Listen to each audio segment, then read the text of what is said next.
Namo Namaha. Welcome back to the inscription series. So, this is episode 6 of the inscription series after a long period of time. So, today we will be beginning with the third inscription. Now, this inscription is not any stone inscription or a pillar inscription or a wall inscription. The inscription which we are going to begin with is the copper plate. Now, why these copper plates were used? These copper plates, that is the tamrapatas, were mostly inscribed to keep the official records regarding the donations which were given. As mostly the donations would be of villages to some person, exact details of the village and which rights are given to the person who has been donated that village, all those details would be available on that tamrapata. Mostly, the tamrapata would have three copper plates where the inside of the first and inside of the last between these plates would be inscribed so that the content won't be damaged. Because if the copper plate is inscribed from the outer part, it is quite likely to get scratched and the content might get destroyed. Also, the four corners of these plates would be rounded up so that we can assure no further damage because of the corners of the plates. Also, there would be a hole in these three plates, and through that hole, a metal ring would be passed, and that would be sealed with the mudra, the Raja mudra of that kingdom. Now, this copper plate which we are going to read is by Prabhavati Gupta. She was the queen of the Vakatakas. But who are those Vakatakas? Let's first get to know about them. The king Vindhya Shakti was the founder of Vakataka dynasty. It is known that there were three branches of that dynasty. First is Vatsagulmu, second is Nandivardhan, which is near Nagardhan Nagpur, and near Vashi.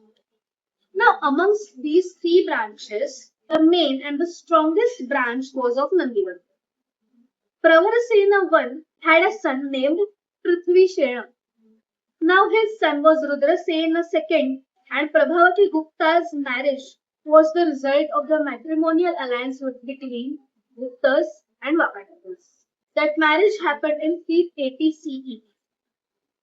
Now both of them had three sons, Divakara Sena, Damodara Sena, and Pravarasena II.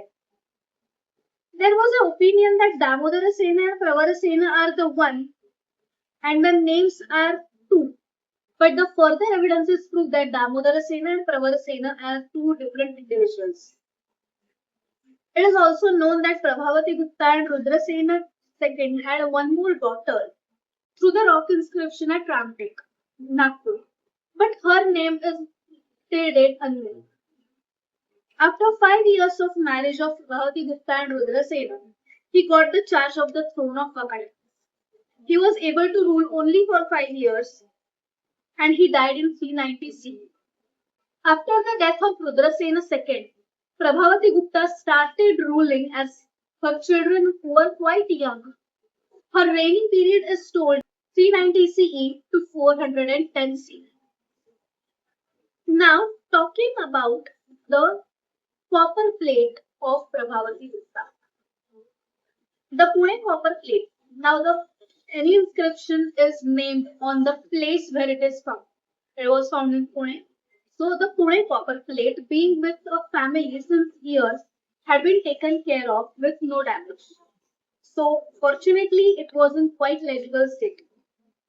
The Tamrapat is of course in Sanskrit language, and it has Kila Shirshaka script, where first plate has 10 lines, second has 12 lines. Though both the plates are of same size, but the first plate has bigger alphabets and second has smaller alphabets. Normally, while taking details of these inscriptions, all this information regarding the size, regarding alphabets, scripts are being taken for exact information and decoding the history to it. The complete Tamrapata is in prose. except the last part, which is in poetry. Most of the history of Vakatakas is known because of their copper plates. Maximum copper plates in Vakataka dynasty are on the name of Pravarasena.